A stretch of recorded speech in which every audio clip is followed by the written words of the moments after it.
Class 10 के सभी छात्रों का हार्दिक स्वागत है गणित दर्पण चैनल पर। और हम कंटिन्यू क्लास 10 से एक्सरसाइज नंबर 1.2 कर रहे हैं, जिसका पहला क्वेश्चन हो गया था और आपने वो जरूर देखा होगा और समझा होगा। नेक्स्ट है दूसरा क्वेश्चन। दूसरा क्वेश्चन क्या है कि पूर्णांकों के निम्नलिखित युग्मों के एचसीएफ और एलसीएम ज्ञात कीजिए। ठीक है, तथा इसकी जांच कीजिए कि दो संख्याओं का गुणनफल एचसीएफ इंटू एलसीएम होता है। यानी क्वेश्चन जो दे रखा है उसके अंदर बोला है कि पहले तो आप एचसीएफ और एलसीएम निकालो और उसके बाद में जांच कीजिए कि इन दोनों संख्याओं का जो आप एचसीएफ और एलसीएम निकालोगे उनका गुणनफल बराबर आना चाहिए इन दोनों संख्याओं के गुणनफल के। ठीक है, तो सबसे पहले तो हम क्या करेंगे, इन दोनों संख्याओं के एचसीएफ और एलसीएम निकालेंगे और फिर जांच करेंगे कि दो संख्याओं का गुणनफल बराबर होता है एचसीएफ इंटू एलसीएम। तो चलिए यहाँ पे सबसे पहला क्वेश्चन कहता हूँ मैं फर्स्ट 26 और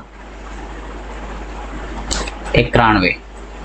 ठीक है, अब इसका आपको सबसे पहले अभाज्य गुणनफल करना होगा और उसके बाद में हम एचसीएफ और एलसीएम निकाल पाएंगे। तो सबसे पहले मैं यहाँ अभाज्य गुणनफल कर लेता हूँ 26 के। तो अभाज्य गुणनफल करने के लिए आपको इस ढंग से कॉलम बनाने और यहाँ पे करते हैं अभाज्य गुणनफल। अभाज्य गुणनफल करने का तरीका मैंने आपको फर्स्ट क्वेश्चन के अंदर अच्छे ढंग से बताया हुआ है। तो क्या करना है, सबसे पहले जो भी संख्या दे रखी है उसके अंदर आपको 2 का भाग देना है। यदि 2 का भाग नहीं जाता है तो 3 का देना है। तो इजीली 26 के अंदर 2 का भाग है वो जाएगा। ठीक है, तो यहाँ पे मैं 2 का भाग दे लेता हूँ। 2 का भाग दिया, कितनी बार गया, 13 बार। 2 का भाग देने का मतलब आधा करना। तो 26 में 13 बार भाग चला गया 2 का। अब देखिए 13 के अंदर 13 का ही भाग जाएगा क्योंकि ये अभाज्य संख्या है, यहाँ पे सीधा आ जाएगा। 13 के अंदर 13 का भाग गया 1 बार, यानी 26 के अभाज्य गुणनफल हो गए। नेक्स्ट है 91। तो 91 के अंदर भी ऐसे कैसे आपको अभाज्य गुणनफल करना है। अब 91 के अंदर सबसे पहले देखिए 7 का ही भाग जाएगा, तो 7 का भाग चला गया, तो 7 का भाग यहाँ जाएगा 13 बार। और 13 में 13 का ही भाग जाएगा 1 बार, यानी दोनों के अभाज्य गुणनफल हो गए। अब यहाँ लिख लो कि 26 के अभाज्य गुणनखंड।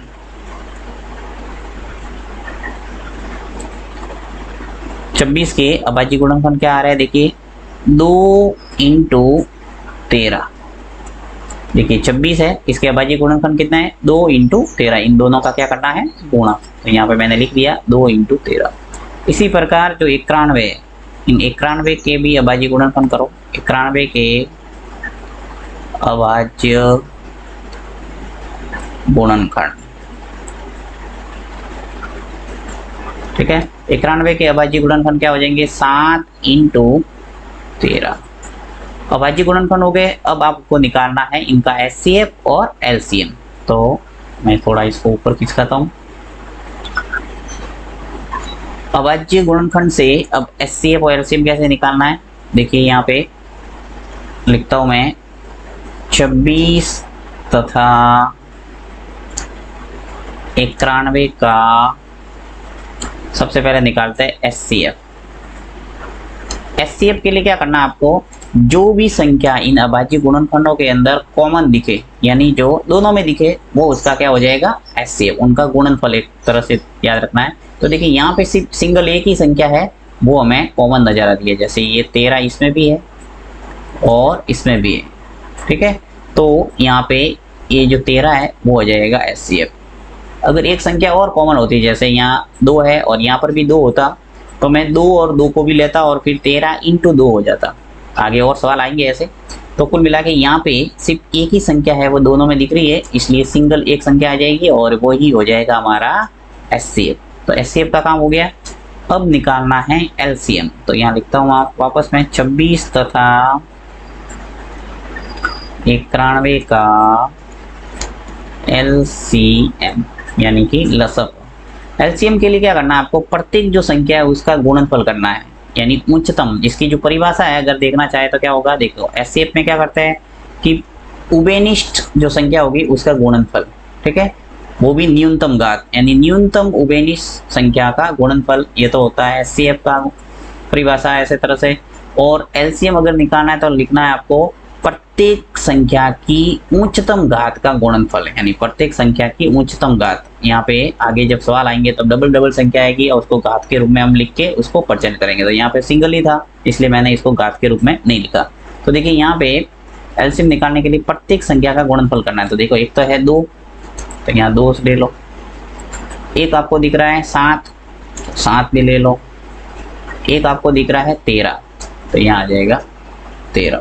ठीक है, अब जैसे यहाँ देखो 13 एक बार है और यहाँ जैसे एक और होता है ऐसे 13, तो ये 13 और लेना पड़ता क्योंकि 13 की घात 2 जो होता उसको हम लेते इसको इसके अंदर। ठीक है, तो यहाँ पे मैंने सिर्फ एक ही संख्या है तो एक ही ले ली। तो इनका अब गुणा कर दो। देखो 2 × 7 कितने हुए 14, और 14 का गुणा आगे और 13 से करेंगे। तो 14 × 13 करो तो आ जाएगा इसका एलसीएम, आ जाएगा हमारे पास 182, यानी 182 आ जाएगा हमारा एलसीएम। अब आपको क्या करना है, जांच करना है। तो यहाँ लिखता हूँ मैं जांच।